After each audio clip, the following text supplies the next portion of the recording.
Hermanos, buenos días. Que el Señor les bendiga en esta mañana. Estamos una mañana helada acá en Santiago, está bien nublado por lo demás.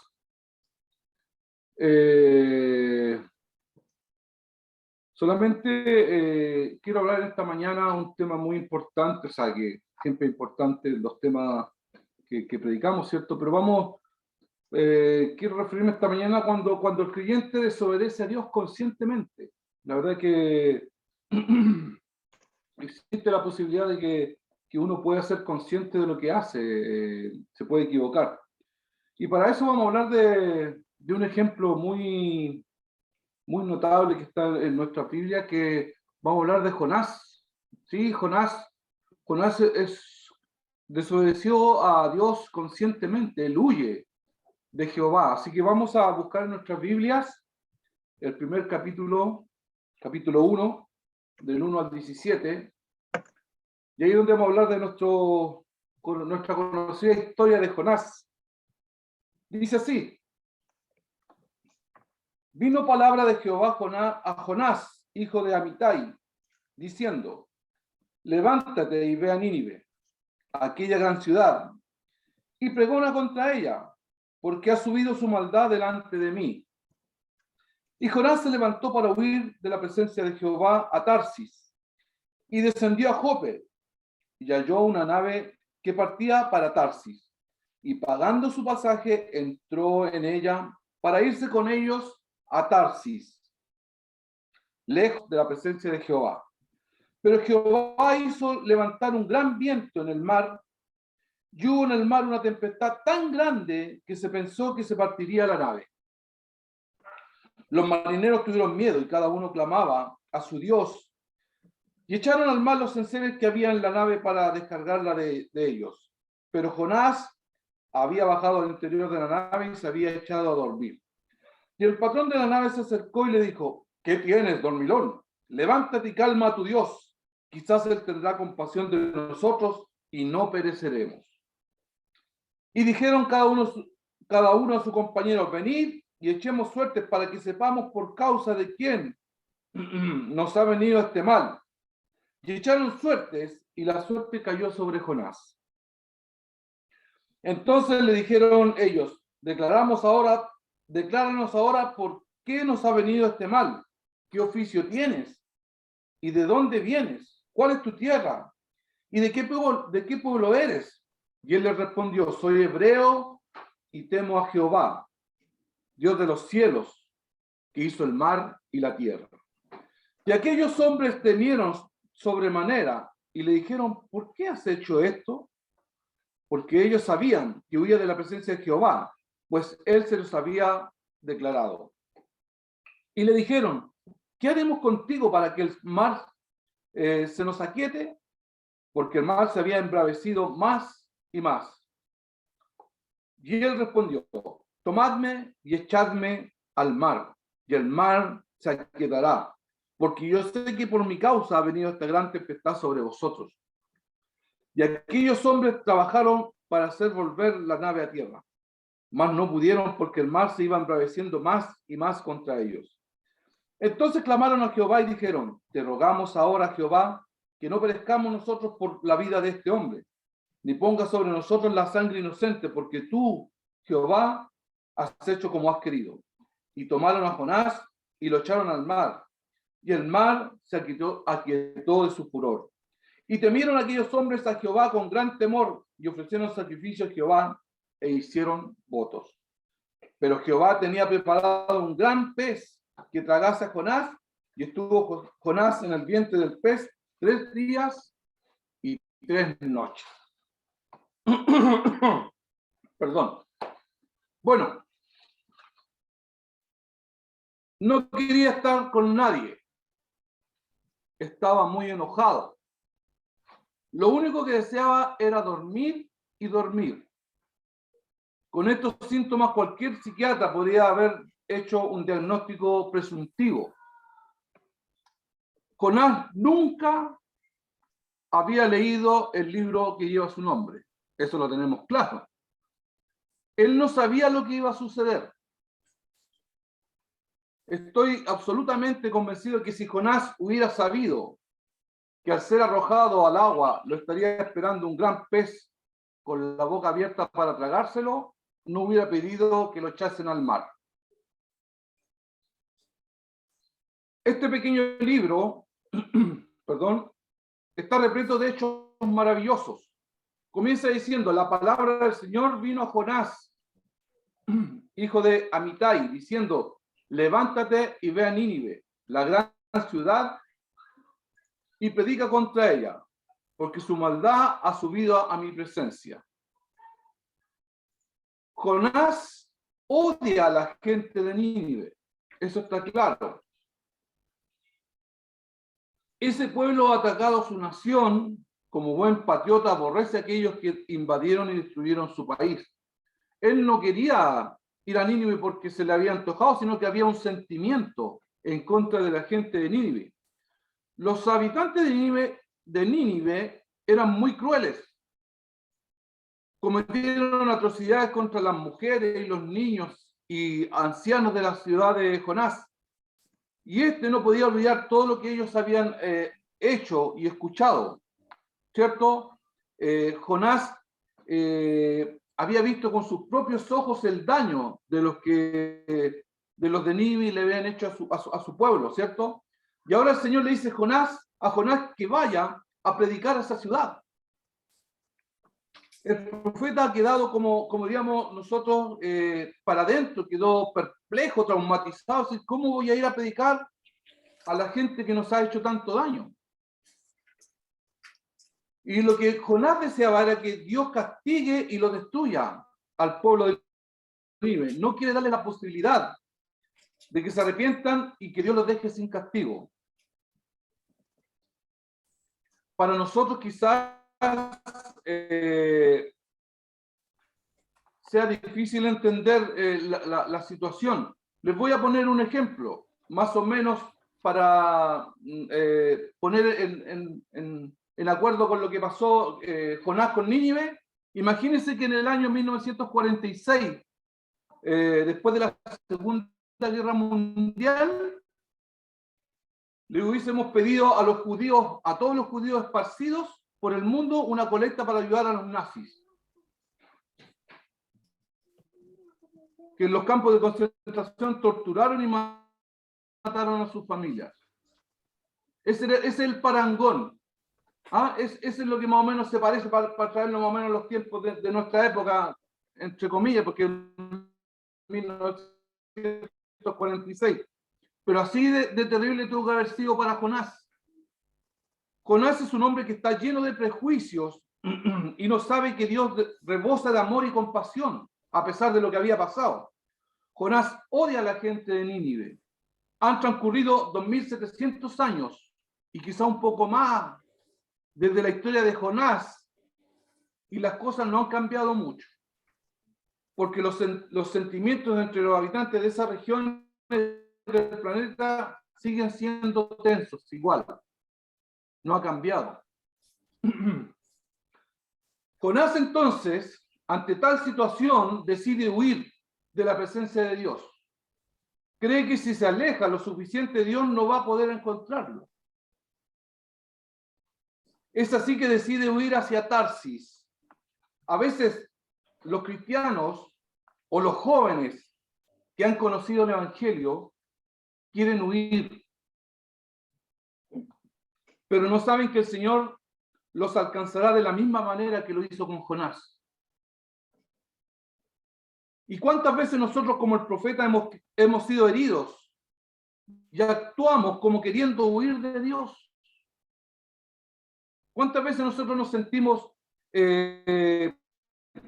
opacados o nos sentimos maltratados?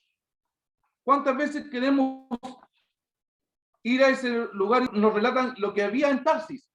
No lo vamos a leer porque nos vamos a extender mucho, pero sale en Primera de Reyes 10:22 y leemos que Salomón tenía en el mar la flota de Tarsis con la flota de Iriam, y una vez cada 3 años venía la flota de Tarsis trayendo, mire, oro, plata, marfil, monos y pavos reales. Por supuesto que el oro y la plata nos hablan de las riquezas temporales. El marfil se obtiene de los colmillos de los elefantes y es un producto muy apreciado. Con él se pueden hacer hermosísimos adornos. Y los pavos reales nos hablan de la hermosura, perdón, el orgullo y la vanidad. Y los monos, por supuesto, son muy graciosos. De niños, cuando íbamos al zoológico y nos entreteníamos mirando a los monos, viendo cómo saltaban y se colgaban de las ramas, ¿cierto? Por supuesto, no hay nada de malo en mirar a los monos y los pavos reales, porque son hermosos. Pero hermanos, cuando el entretenimiento nos distrae de cumplir la voluntad de Dios en nuestras vidas, sobrevienen las tragedias.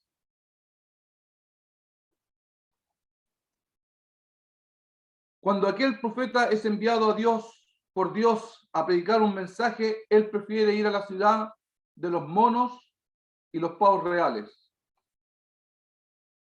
Y para mostrar un caso especial, ayer estábamos con hermanos que decían, el día domingo dan las carreras de Fórmula 1. Y yo muchas veces no me las quiero perder.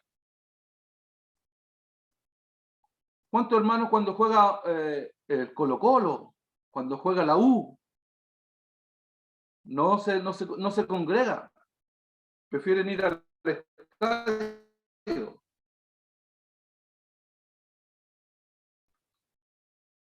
Así pasa. Cuando el entretenimiento nos distrae de cumplir la voluntad de Dios. Yo hago trekking el día domingo en la mañana, que es importante para mí. Y ahí también está Dios. Bueno, el versículo 4 nos presenta el primer hecho extraordinario en este libro. Pero el Señor lanzó un gran viento sobre el mar y se produjo una enorme tempestad, de manera que el barco estaba a punto de romperse. Aquel que todo lo controla ha decidido enviar una tormenta. Pero el versículo 5 nos dice, pero Jonás había bajado al fondo del barco. ¿A qué? Se había acostado, se había quedado profundamente dormido, estaba tranquilo él, según su perspectiva. Observe que Jonás se apartó del resto de la gente, no quería estar con nadie. Creo que esto no es normal. Este es probablemente su primer viaje marítimo y uno esperaría que Jonás estuviera interesado en todo lo que sucede. Yo no sé cuánto han cruzado el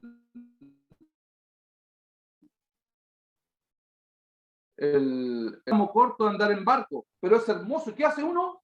Uno sale a mirar, sale a observar cómo se desarrolla el viaje, pero Jonás no le importó eso.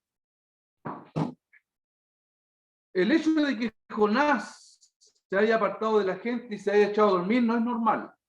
Lo que sucede es que Jonás está profundamente deprimido.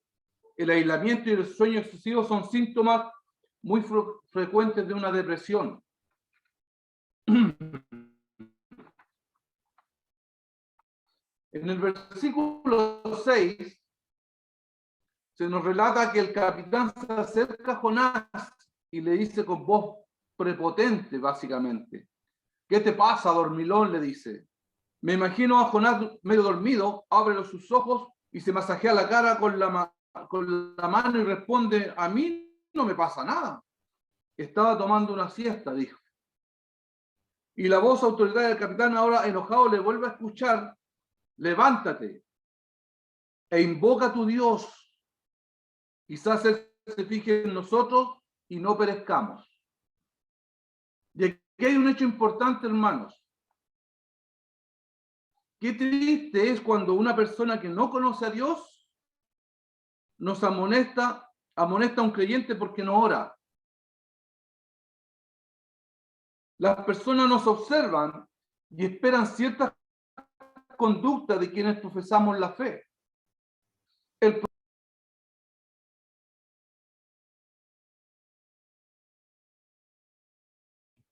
Pedrito, te quedaste sin audio. Ahí sí.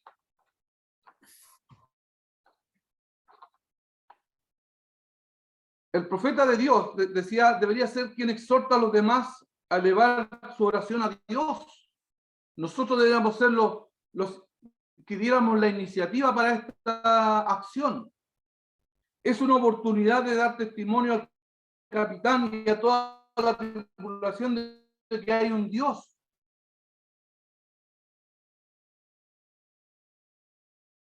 El Señor de los ejércitos, que oye oraciones y que puede calmar la tormenta. Era la oportunidad para Jonás, pero no la hace. Él se queda callado, prefiere dormir. Y cada vez en que hay un conflicto entre lo que el creyente cree y lo que hace, se produce un daño emocional que produce inestabilidad psicológica. Lo voy a repetir. Cada vez en que hay un conflicto entre lo que el creyente cree y lo que hace, se produce un daño emocional que produce inestabilidad psicológica. Al principio Jonás cree que podrá escabullirse de la situación, pero a uno de los marineros se le ocurre una idea.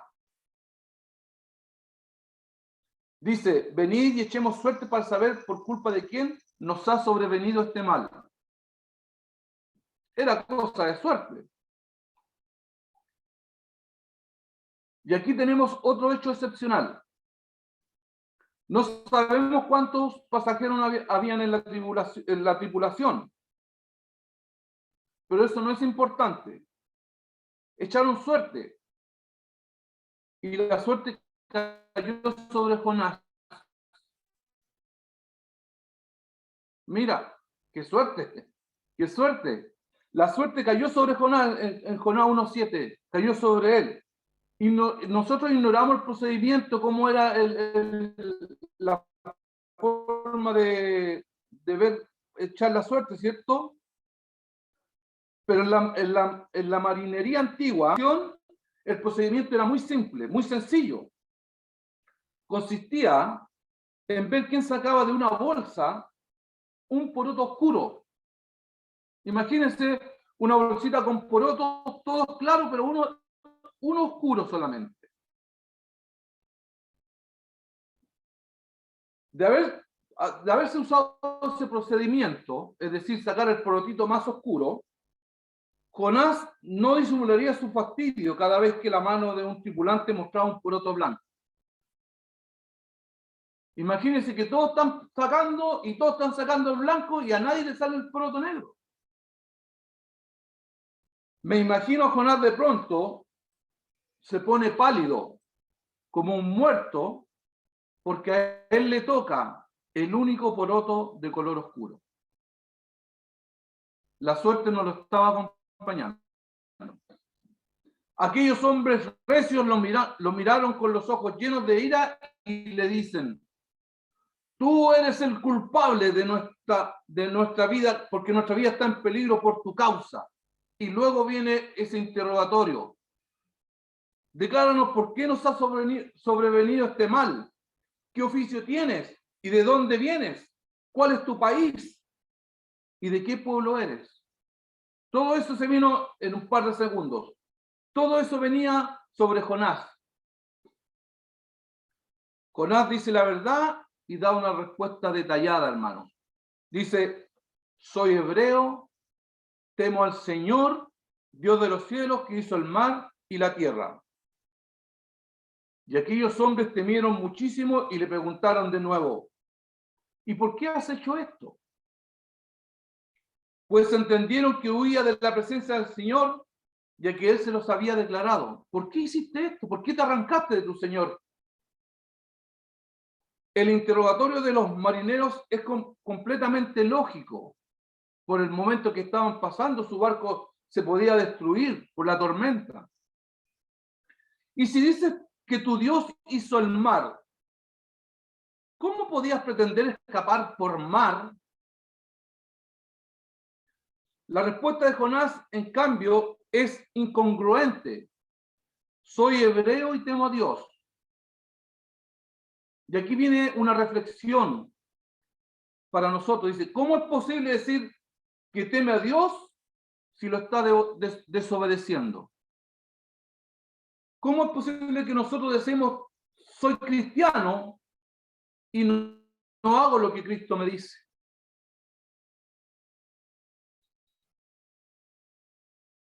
Es como si dijéramos, temo a Dios, pero no me voy a salir, pero me voy a salir con la mía. Voy a hacer la voluntad de Dios cuando yo concuerde con la voluntad de Dios. Jonás ha decidido desobedecer a Dios en forma deliberada. Él tenía que hacer algo. Dios se lo había pedido.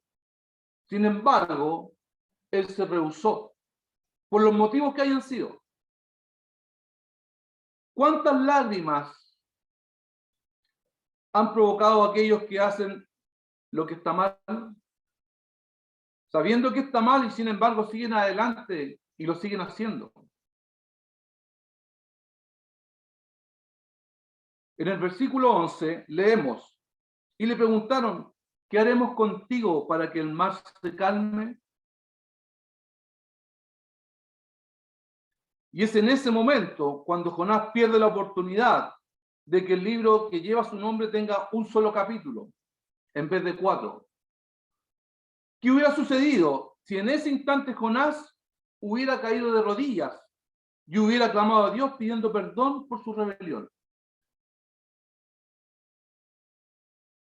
¿Qué hubiera acontecido si en ese instante se hubiera desgarrado sus vestidos y hubiera clamado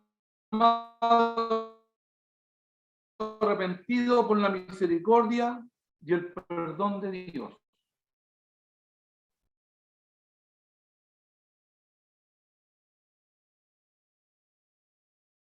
No cabe la más mínima duda de que el Señor lo hubiera perdonado. 103:10 o la de 51, 1 al 3, que dice, ten piedad de mí, oh Dios, conforme a tu misericordia, por la abundante compasión, borra mis rebeliones, lávame más y más de mi maldad y límpiame de mi pecado, porque yo reconozco mis rebeliones.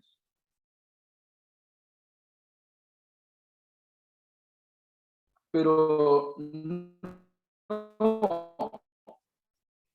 Jonás no quería arrepentirse. Ha llegado a un punto en que prefiere morir antes de hacer la voluntad de Dios. Qué deplorable es cuando un creyente en su desobediencia llega a este punto. Yo no sé a cuántas personas hemos conocido, pero había muchas personas que en algún momento parecía que su compromiso con Dios parecía irrevocable. ¿Cuántas veces estuvieron sentados al lado de nosotros personas que amaban a Dios? Parecía que todo era para Dios. Pero algo pasó y hoy día no están sentados a nuestro lado. Algo pasó que se desviaron y se tornaron a desobedecer a Dios en forma consciente y voluntaria. Creo que todos tenemos un poco de Jonás dentro de nosotros mismos.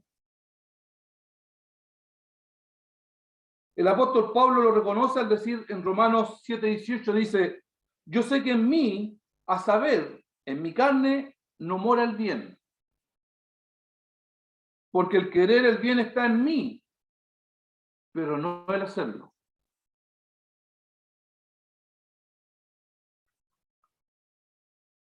Los marineros entonces apuran a Jonás, lo presionan, lo apremian, porque el mar se embravecía más y más en Jonás 1:11. Es como si el Señor en su omnipotencia estuviera aumentando la intensidad de la tormenta en forma progresiva. A medida que pasaban los momentos, se ponía más bravo el mar. Los marineros tratan en vano de volver a tierra. Y está claro que no lo pueden hacer. Y Jonás tiene que tomar una decisión.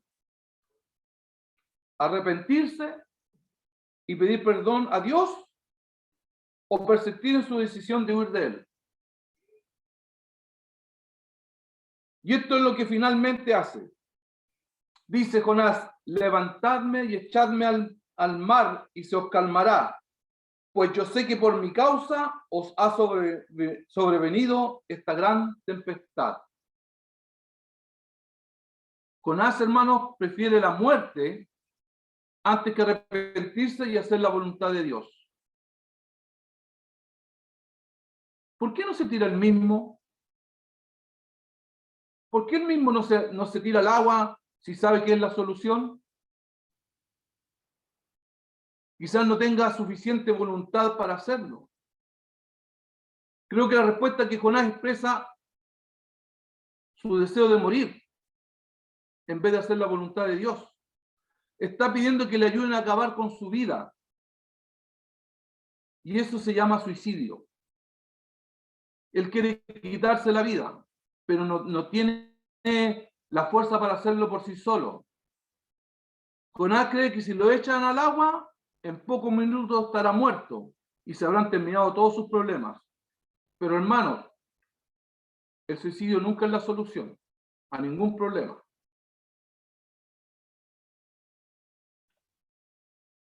Como dije al inicio de este capítulo, Jonás nunca había leído el libro de Jonás.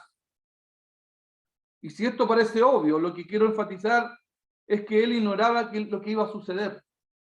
Creo que firmemente que si Jonás supiera que la bocaza abierta de un gran pez de afilados dientes estaba pronta a engullirlo, de un solo bocado, nunca hubiese pedido que lo echaran al mar.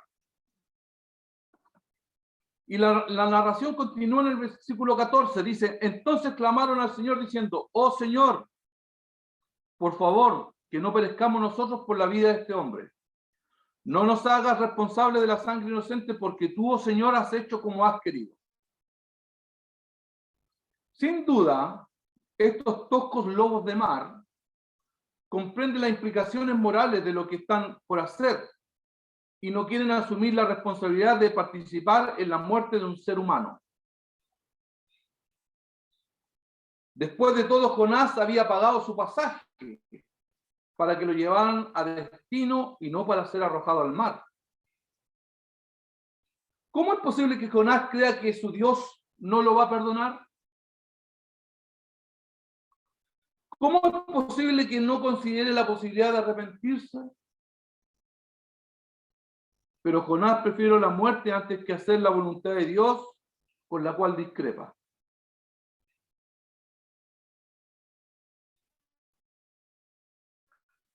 Seguramente Jonás piensa que su cuerpo va a sumergirse rápidamente bajo las aguas y que en pocos minutos perderá el conocimiento y allí se acabará todo. Listo, cortita. Jonás ganaría y el Señor habría perdido. Era su reflexión. Pero nuestro Dios es un Dios de misericordia. Él quiere dar a Jonás una segunda y una tercera oportunidad. Y este es el gran mensaje para nosotros en esta mañana. Dios tiene un plan y se va a cumplir absolutamente en todos los detalles. Con cada uno de nosotros. Dios tiene un plan con usted. Dios tiene un plan conmigo. Y Él lo va a llevar hasta el final como Él quiere. No depende de nosotros. Nosotros podemos resistirnos a hacer su voluntad, pero Él en su misericordia puede darnos una segunda y una tercera oportunidad, y a veces más, para cumplir con sus propósitos.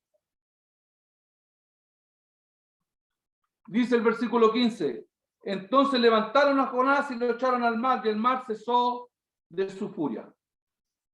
Tan pronto como el cuerpo de Jonás golpeó el agua, se hizo una calma absoluta. Los marineros nunca habían visto algo semejante. En cierta oportunidad los discípulos despertaron a Jesús porque afrontaban una gran tormenta en el lago Galilea y creyeron que iban a perecer, pero el Señor reprendió al viento y al oleaje del agua y cesaron y se hizo bonanza. Cuando los marineros que habían arrojado a Jonás al mar vieron que la tormenta había cesado repentinamente, temieron grandemente al Señor y le ofrecieron un sacrificio e hicieron votos. Si el plan de Jonás se hubiera cumplido, su libro tendría un solo capítulo en vez de 4. Pero Dios tiene perfecto control de todo lo que sucede. Y las escrituras nos dicen que no cae un gorrión en el suelo sin que Él lo sepa. No cae una hoja sin que Dios lo sepa. Imaginemos el momento en que los marineros alzan a Jonás sobre la borda del barco. Me imagino cómo abre los ojos con horror ante las olas siniestras. Al tocar el agua durante una fracción de segundos, su cuerpo experimenta un frío intenso. Si pudiéramos verlo con una cámara submarina, en cámara lenta, ahora veríamos a Jonás con su rostro lleno de pánico. Segundos después de sentir intenso frío, porque el agua me imagino que estaba muy helada, le sobreviene otra sensación, espera una muerte inmediata. Pero para su sorpresa, se da cuenta de que puede respirar, le zumba los oídos y le cuesta mantener el equilibrio. El lugar donde está se mueve, a veces parece subir a la superficie y Jonás siente una fuerte presión sobre sus oídos. Aquel que quería viajar al zoológico de Tarsis con los monos y los pavos reales ahora ha sido puesto por Dios en el acuario. Jonás es la primera persona que ha estado en un submarino biológico. Y en el versículo 17 nos dice: pero el Señor dispuso un gran pez que se tragase a Jonás, y este estuvo en el vientre del pez 3 días y 3 noches. Dios en su misericordia le ha dado otra oportunidad a Jonás. El mismo Jesús menciona claramente esta historia y le reitera validez en Mateo 12:40. Y leemos: porque así como Jonás estuvo 3 días y 3 noches en el vientre del gran pez, así estará el Hijo del Hombre en el corazón de la tierra 3 días y 3 noches. Observemos que la comparación de nuestro Señor hace con Jonás tiene que ver con los 3 días en el sepulcro. En ningún momento hace una comparación de Jesucristo con Jonás en cuanto a su carácter. Para nada. Jonás fue desobediente. Jesucristo fue obediente hasta la muerte y muerte de cruz. Jonás se lleva la decepción más grande de su vida cuando se da cuenta de que no se muere. En el versículo 9 del capítulo 2 pronuncia una de las frases más importantes del Antiguo Testamento. La salvación pertenece al Señor, de nadie más. Esta historia está llena de lecciones para nosotros. ¿Será posible que Dios ame a personas que a mí me desagradan? ¿O que a usted le caen mal? ¿O que usted nunca le da boleto, por decirlo? ¿Será posible que usted y yo tengamos que aprender más del carácter de Dios?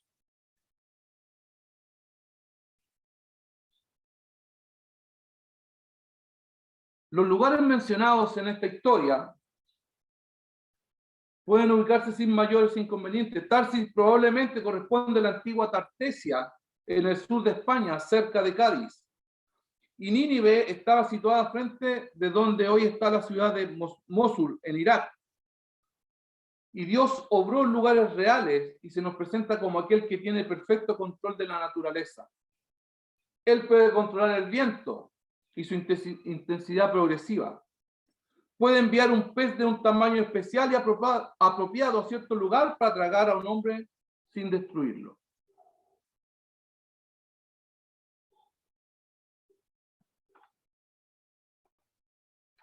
Hay otra cosa interesante en esta historia, que se describe una tormenta que parece dirigida desde un control remoto, porque no, iba subiendo, iba creciendo, de un momento iba subiendo más y más.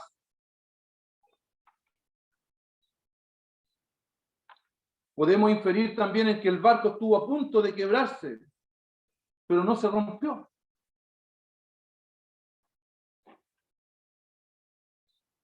Hay otra cosa importante que debemos entender en esto, que se echan suertes, y la suerte cayó sobre Jonás. Son las maravillas de Dios.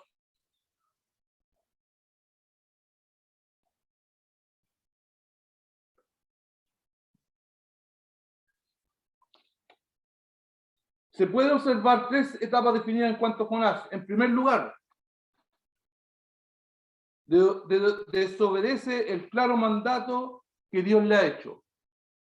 Número dos, se aísla, se separa del resto de la gente y se va al fondo del barco a dormir. Estos son síntomas de depresión. Y en tercer lugar, como hemos dicho, al pedir que lo echaran al mar, realmente está diciendo un suicidio, aunque este no fuera la única alternativa. Pero Dios cumple su plan más allá de la voluntad contraria del profeta, y en su infinita misericordia actúa con oportunidad para encauzar su vida. Yo solo quiero en esta mañana que reflexionemos sobre la obediencia al Señor. ¿Estamos realmente haciendo su voluntad? ¿O estamos haciendo la voluntad que a nosotros nos acomoda?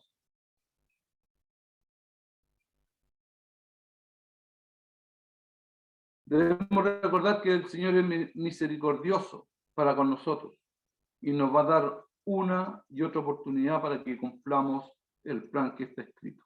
Que el Señor les bendiga, hermanos. Espero que la historia de Jonás sea un ejemplo para nosotros y no seamos como aquel hijo desobediente. Que el Señor les bendiga.